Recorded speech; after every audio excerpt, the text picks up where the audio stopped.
Number 33 وَإِنَّ الْقُرْآنَ كَلَامُ اللَّهِ تعالی، قرآن اللہ تعالیٰ کا کلام ہے۔ منہ بدا بلا کیفیت قولا، بغیر کیفیت کے قول کی شکل میں اللہ تعالیٰ سے ظاہر ہوا۔ وَأَنزَلَهُ عَلَى رَسُولِهِ وَحْيًا، اور وحی کی صورت میں اللہ نے اس قرآن کو اپنے نبی پر نازل فرمایا۔ وَصَدَّقَهُ الْمُؤْمِنُونَ عَلَى ذَلِكَ حَقًّا، اور مومنین نے سچا اور حق سمجھ کر اس کی تصدیق کی ہے۔ وَأَيْقَنُوا أَنَّهُ كَلَامُ اللَّهِ تَعَالَى بِالْحَقِيقَةِ، اور مومنین نے پورا اس بات کا یقین کیا ہے کہ یہ حقیقتاً اللہ کا کلام ہے۔ لَيْسَ بِمَخْلُوقٍ كَكَلَامِ الْبَرِيَّةِ، جس طرح اللہ مخلوق نہیں، اللہ کا کلام بھی مخلوق نہیں۔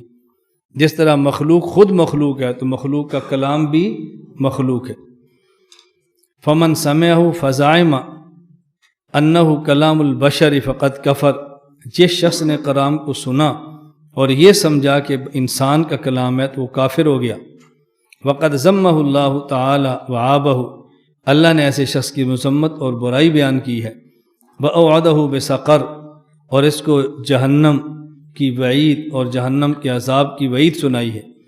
حیث قال تعالی سأصلیہ سقر، ہم ایسے بندے کو سقر جہنم کے اندر داخل کریں گے۔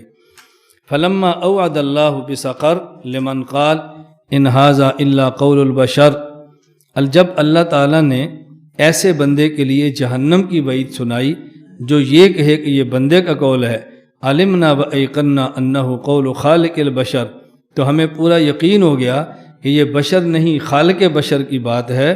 ولا یشبہ قول البشر، اور بشر اور بندے کے قول کے بالکل مشابہ بھی نہیں۔ یہ جو فرمایا وَإِنَّ الْقُرْآنَ كَلَامُ اللَّهِ تَعَالَى مِنْهُ بَدَا بِلَا كَيْفِيَّةٍ، یہ اچھی طرح سمجھ لیں، بلا کیفیت، اللہ تعالیٰ کی ذات اور اللہ کی صفات یہ کیفیات سے پاک ہیں۔ اللہ تعالیٰ کی ذات اور اللہ کی صفات کیفیات سے پاک ہیں۔ اللہ کی ذات بھی بغیر کیفیت کے ہے اور اللہ کی صفات بھی بغیر کیفیت کی ہے۔ وجہ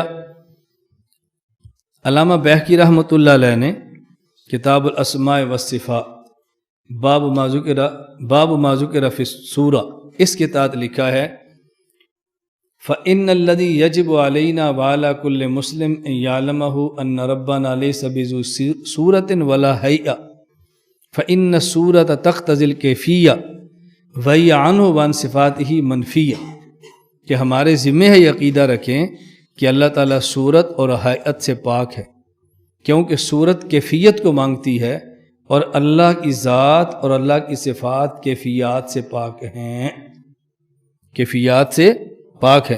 اس لیے اچھی طرح ذہن نشین کر لیں، اللہ کی ذات اور اللہ کی صفات کیفیات سے پاک ہے۔ قرآن اللہ کا کلام ہے جو قدیم ہے، اللہ کی صفت ہے اور بغیر کسی کیفیت کے ہے، ہم اسی پر ایمان لاتے ہیں۔ سمجھ آ جائے تو تب بھی ایمان لاتے ہیں، نہ سمجھ آئے تو تب بھی ایمان لاتے ہیں۔ کیفیت سے اللہ تعالیٰ کی ذات پاک ہے۔ اس پر عام طور پر ایک اعتراض ہوتا ہے کہ حضرت امام مالک رحمہ اللہ تعالیٰ سے کسی نے پوچھا الرحمن علی العرش استویٰ، الرحمن علی العرش استویٰ، اللہ مستوی علی العرش ہے، تو اس کا مطلب کیا ہے؟ حضرت امام مالک رحمۃ اللہ علیہ نے فرمایا الاستواء معلوم والکیف مجہول والایمان بہ واجب والسؤال عنہ بدعۃ۔ استواء کا معنی معلوم ہے، کیفیت اس کی مجہول ہے، اس پر ایمان لانا واجب ہے اور مزید اس کے بارے میں سوال کرنا بدعت ہے۔ تو امام مالک تو فرما رہے ہیں والکیف مجہول، کہ استواء کی کیفیت مجہول ہے۔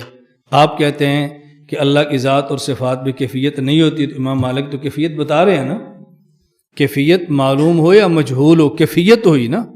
مجہول کا معنی یہ نہیں کہ کیفیت نہیں ہے، مجہول کا معنی اس کی کیفیت ہے لیکن ہمیں معلوم نہیں ہے، کیفیت کے تو قائل ہو گئے نا۔ اس کا جواب ذہن نشین فرما لیں کہ حضرت امام مالک رحمۃ اللہ علیہ سے یہ مقولہ صحیح سند کے ساتھ ثابت نہیں ہے۔ حضرت امام مالک رحمۃ اللہ علیہ سے آپ کے شاگرد نے پوچھا الرحمن علی العرش استویٰ، کہ مستوی علی العرش، اس کا مطلب کیا ہے؟ حضرت امام مالک رحمہ اللہ نے فرمایا کہ اللہ تعالیٰ عرش پر مستوی ہیں، کما وصف نفسہ، جیسے اللہ نے اس کو بیان کیا ہے. لا یقال کیف و کیف عنہ مرفوع، یہ نہ کہو کہ کیفا، کیفیت اللہ کی ذات سے مرفوع ہے، وہاں کیفیت ہے ہی نہیں. اصل امام صاحب سے یہ جملہ ثابت ہے، تو جو ثابت نہیں تھا وہ غیر مقلدین نے اتنا چلایا کہ ہم بھی اسی جملے کو بیان کرتے ہیں کہ امام مالک نے یہ فرمایا ہے، حالانکہ امام مالک سے تو یہ ثابت نہیں ہے. تو ثابت ہے نہیں تو پھر وہ چلاتے ہیں اور ہم اس کو آگے پھیلا دیتے ہیں. اس کو بہت اچھی طرح سمجھا کریں. مجھ سے ایک آدمی نے کہا کہ آپ تو کہتے ہیں جی اللہ تعالیٰ کی ذات ہر جگہ پر ہے، اور امام مالک رحمۃ اللہ علیہ فرماتے ہیں الاستواء معلوم والکیف مجہول والایمان بہ واجب والسؤال عنہ بدعۃ. امام مالک تو یہ فرما رہے ہیں کہ پتہ استواء کیا ہے، یعنی اللہ تعالیٰ مستوی علی العرش ہے. وہ اپنے موقع پر عقیدے پر باتوں پر پھر سمجھاتے ہیں. میں نے اس کو کہا آپ اہل سنت ہیں یا اہل بدعت ہیں؟ مجھے کہتا اہل سنت. میں نے کہا امام مالک کیا فرماتے ہیں؟ ذرا دوبارہ جملہ سناؤ.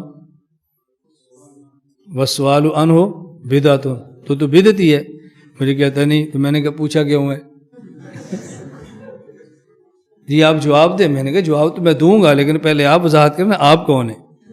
اگر اہل سنت ہیں تو خاموش رہیں بس، اگر اہل بدعت ہیں تو پھر پوچھیں. جب آپ اہل بدعت خود کو اہل سنت کہتے ہیں پھر تو پوچھتا کیوں ہے؟ تو امام مالک یہ تھوڑی سی بات مانتا ہے، تھوڑی سی چھوڑ دیتا ہے، بس چپ ہو گئے. میں نہیں پھر جواب دیتا، اتنا رگڑا لگاتا ہوں کہ دوبارہ پھر اتنی جلدی سوال کرنے کی ہمت نہیں ہوتی. ہاں سمجھ آئیے نا. اس کو اچھی طرح کوشش کیا کریں سائل کے سوال کے اندر سے بات لیں اور وہیں اس کو روک دیں. آئندہ چلنے آگے نکلنے کی اس کو جرت ہی نہ ہو. میں نے بتایا تھا لاہور ایک جب میں نے بیان کیا تو بیان تھا حجیت حدیث پر. اس کے بعد ایک بندہ بیٹھا تو مجھے کہنے لگا کہ حدیث تو حجت نہیں ہے. میں نے کہا کیوں؟ کہتا رسول اکرم صلی اللہ علیہ وسلم نے فرمایا لا تکتبوا انی غیر القرآن. حضور پاک نے حدیث کو لکھنے سے منع فرمایا. تو جب حجت ہوتی تو حضور فرماتے نا لکھو، حجت نہیں تبھی تو لکھنے سے منع فرما دیا. میں نے کہا یہ جو آپ نے پڑھا لا تکتبوا انی غیر القرآن، یہ کس صورت کی آیت ہے؟ میں نے کہا مجھے نہیں پتا یہ کس صورت کی آیت ہے. مجھے کہتے ہیں تو حدیث ہے. میں نے کہا حدیث حجت نہیں، کیوں؟ اس لیے کہ حدیث میں آیا ہے. بھائی جب حدیث حجت نہیں تو اس کے خلاف پھر قرآن پیش کرو نا. حدیث حجت نہیں اس لیے کہ حدیث کے اندر آیا ہے. تو حدیث کو حجت نہیں ماننا، آپ دلیل میں حدیث کو پیش کر رہے ہیں. حدیث کو حجت نہیں ماننا پھر آپ قرآن پیش کریں. یہ کوئی جواب ہے؟ میں نے کہا تیری مرضی کا جواب دو تو پھر جواب ہوگا. ہم لوگ اس پر بہت جلدی پریشان ہو جاتے ہیں. جو اس کو مان نہیں رہا نہ مانے. جو بندہ آپ کا عقیدہ نہیں مانتا تو آپ کی دلیل نہیں مانے گا تو کیا اشکال ہے؟ مجھے آپ بتاؤ، اگر کسی بندے کو پتہ ہو کہ نمازیں 5 فرض ہیں اور دلیل کا پتہ نہ ہو، مسلمان ہوگا یا نہیں؟ بولو نا. مسلمان ہے. ایک بندہ مانتا ہے اللہ ایک ہے، ہمیشہ سے ہے، دلیل کیا ہے؟ مجھے نہیں آتی. مسلمان ہے یا نہیں؟ ایک بندے کا عقیدہ ہے حضور اکرم صلی اللہ علیہ وسلم آخری نبی ہیں، دلیل کیا ہے؟ مجھے نہیں آتی، پھر بھی مسلمان ہے. ایک بندہ آپ کا عقیدہ نہیں مان رہا تو آپ کو الجھن نہیں ہے، اور آپ کی دلیل نہیں مان رہا تو آپ کو الجھن پیدا ہو رہی ہے نا. تعجب کی بات. جی وہ اس کو نہیں مانتے. میں نے کہا وہ آپ کا عقیدہ مانتے ہیں؟ کہا جی نہیں. تو میں نے کہا دلیل نہیں مانتے پھر کیا قیامت ہوگی؟ ایسی دلیل پیش کرے کہ جس کو وہ مان لے. میں نے کہا پہلے ایسا عقیدہ پیش کرے کہ جس کو وہ مان لے، پھر اس کے بعد ایسی دلیل پیش کرے کہ جس کو وہ مان لے. آپ کو عجیب فکر لگی ہوئی ہے. اللہ ہمیں یہ بات سمجھنے کی توفیق عطا فرمائے. نمبر 34 ومن وصف اللہ تعالی بمعنی من معانی البشر فقط کفر. جو شخص اللہ کے لیے ایسی صفت بیان کرے جو صفت بشر کی ہو، یہ کافر ہے. فمن ابصر ھذا اعتبر. جو بصیرت کی آنکھ سے اس کو دیکھ لے گا اور سمجھ جائے گا، وہ عبرت حاصل کرے گا، یعنی بچ جائے گا، ایسی باتیں نہیں کرے گا. وہاں مثل قول الکفار ان زجر. اور ایسا شخص کافروں والی بات کہنے سے باز آ جائے گا. وعلم ان اللہ تعالی بصفاتہ لیس کالبشر. اور یقین کرے گا کہ اللہ کی صفات بشر کی صفات کی طرح نہیں ہے.